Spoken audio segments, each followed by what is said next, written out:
It is Monday, December 1st, and welcome back to the Nick Watkins Show. I'm Nick Watkins.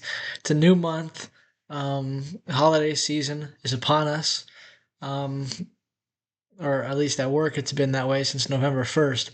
Shoot, the minute it hit November, Mariah Carey started blasting at work. But listen, we don't have to get into that. Although I do enjoy Mariah Carey and Christmas music for that matter. So it's the holiday season, but it's still football season, and typically the thought process is that it really, the intensity level gets turned up after Thanksgiving, much like the NBA with Christmas.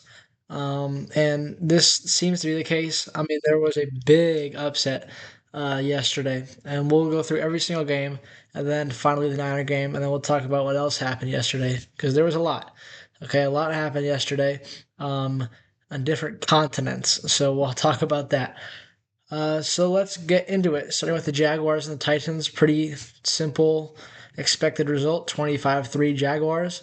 Good win. Well, not a good win, but they've won three in a row.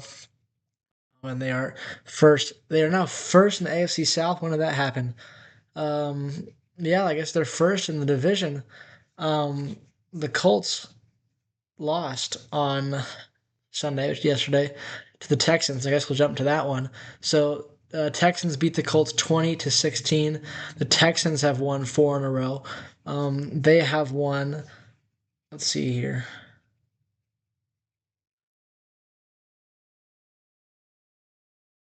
They've won seven of their last nine games, and they are now 7-5.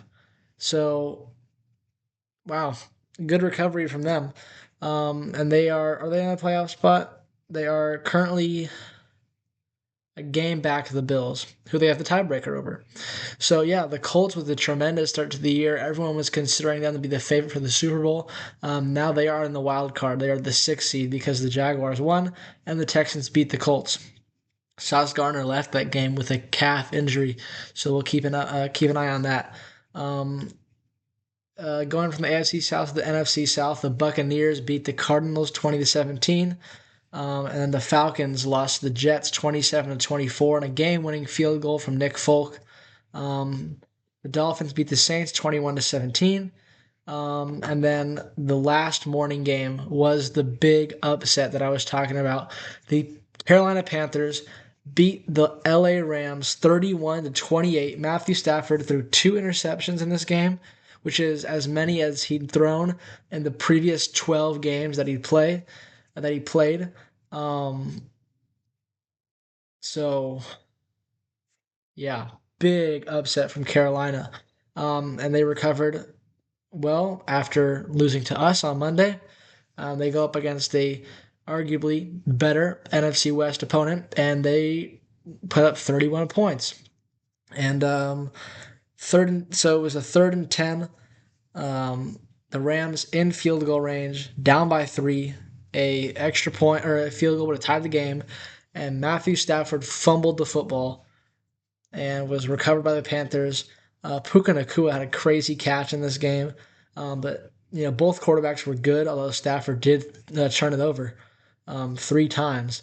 But Bryce Young, he was great in this game. He threw three touchdowns, 206 yards. The Carolina Panthers really ran the ball very well. So did the Rams, actually. Both teams ran the ball very well, but the difference in this game was the turnovers. The turnovers matter, guys. Of course, the last early game in the window was the 49ers, 26-8 over the Browns. We'll get to that after we recap all this. The Seahawks shut out the Vikings 26-0. The Bills beat the Steelers 26-7. And then the Chargers beat the Raiders 31-14. Justin Herbert did something with his hand, like a fracture or something. It looks like he's going to need surgery on that, but he said that he plans to play next Monday. So we'll look at that, look how that goes. If the surgery is a success, then that would be pretty crazy. But it's just left hand, so it's not this is throwing hand, but it still matters. And then the Sunday night game was a good one. I did not expect it to be a good one, but it was, surprisingly. The Broncos outlasted the Commanders in overtime, 27-26. The Commanders tried to go for it on go for two, and they did not get it. So the Broncos won this game. The Broncos have won, oh my gosh, 9 games in a row. That's pretty wild. And their next game is against the Raiders. Um, I don't think they're going to lose that game. Of course, they are the hottest team right now. They won 9 in a row, obviously. They're not necessarily the most intimidating team. They have a lot of close wins. They're kind of like the Chiefs from last year. They won all the close games. Um, and you see what's happening with the Chiefs now. They're losing close games, and now they might miss the playoffs. So that was all the action. The Carolina Panthers and the LA Rams was the big result that had a lot of, um, you know, impact on the playoffs and the playoff picture. Let's talk about the 49ers and a great win for them. It was close for the first half. We had the lead in the first quarter. We scored a touchdown thanks to a great punt return by Sky Moore. Yet another example of Sky Moore returning a kick and then McCaffrey punching it in. Um, so that's good. Um, and then the Browns were able to score. Went for two and then did not get it. So we kicked a field goal that just doinked in. The wind was crazy. The weather conditions in this game were nuts. Um, it wasn't snowing or raining at the time of the game, but it was afterwards. And the wind was just absurd. Lots of wind. Um, so uh, yeah, let's talk about what happened to the Niners in this game. So I think the key to the game was the not only the special teams but the field position battle, and this is a big thing. So if you don't know, the field position battle is, especially in a low scoring game, it matters. Sorry, I gotta catch my breath for a sec. In a low scoring game, and when teams are just punting back and forth, you want to be the team that has the better field position. And what was happening in the game was sorry, the Browns would punt to the 49ers, and then whether it be by a good return or not a very good punt or whatever, we would get the ball at like the 30 or the 40, and then when we had to punt, we would punt it, and the Browns would get it at like the 10 or the 20. So we're winning the field position battle because we get better starting field position, and when we do have to punt, we can pin them very deep in their own end. And that worked to our advantage yesterday. I want to, I haven't really talked about this Niners special teams, but in the past, it's kind of been, at best, a neutral factor in the game, and at worst, a very, very negative. Jake Moody. But the kickers have been very good this year. Thomas Morris, our new punter. I liked Mitch Wishnowsky, but Morris has done a great job continually pinning the opponent in their own territory. Not getting very many touchbacks, which is good. He's doing a good job. Our new long snapper, I don't know his name, but he's doing a good job as well. Um, Not getting in the drama. And then Sky Moore and Brian Robinson, our two kick returners, and punt returner Sky Moore, and he did a great job again yesterday. A big return to set up McCaffrey's first touchdown. There's only a touchdown out of it, but the first touchdown of the game. And so great job, Niners special teams, winning the field position battle. And that was big key to the game here. And additionally, the situation, down and distance stuff. We did a great job keeping them behind the sticks. And then a couple of times they ended up going for it on fourth down. We stopped them every single time. In short yardage situations, we did a good job holding up front. And so good job from the defense as well, only holding the Browns to 6 points. And they only scored in the second quarter on a one touchdown. So good job there. And I also want to talk about the offense. Brock Purdy recovered very well from his 3 interception game.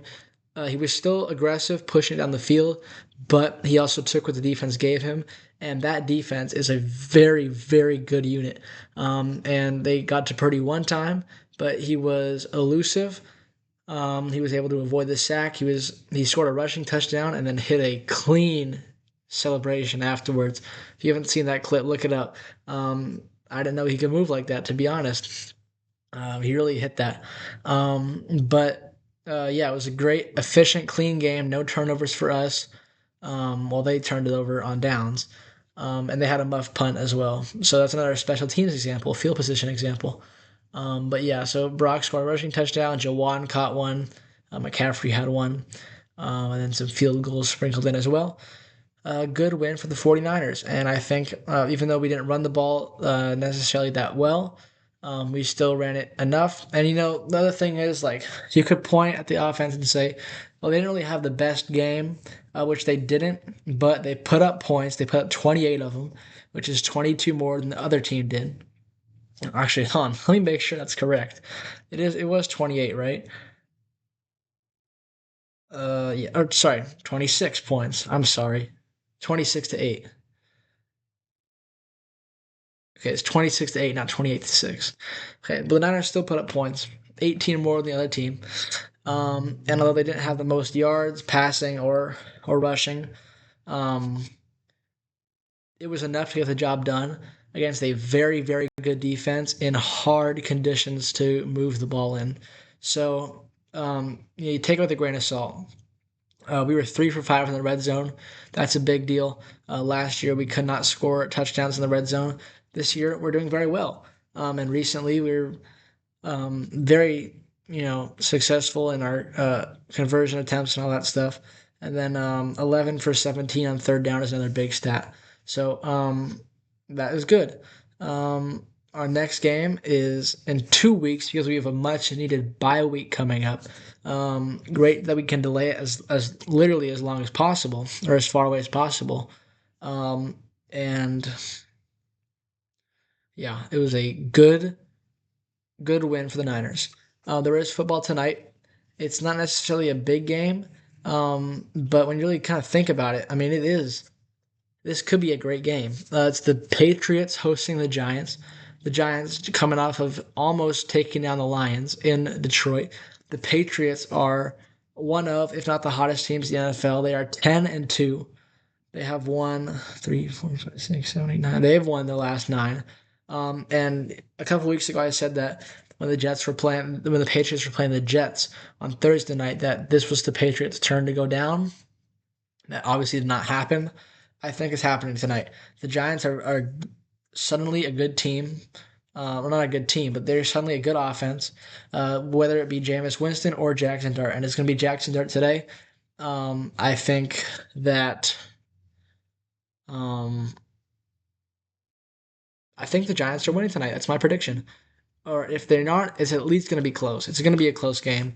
The Patriots are the top team in the NFL record-wise, and they are playing like the Patriots of old with Drake May under center.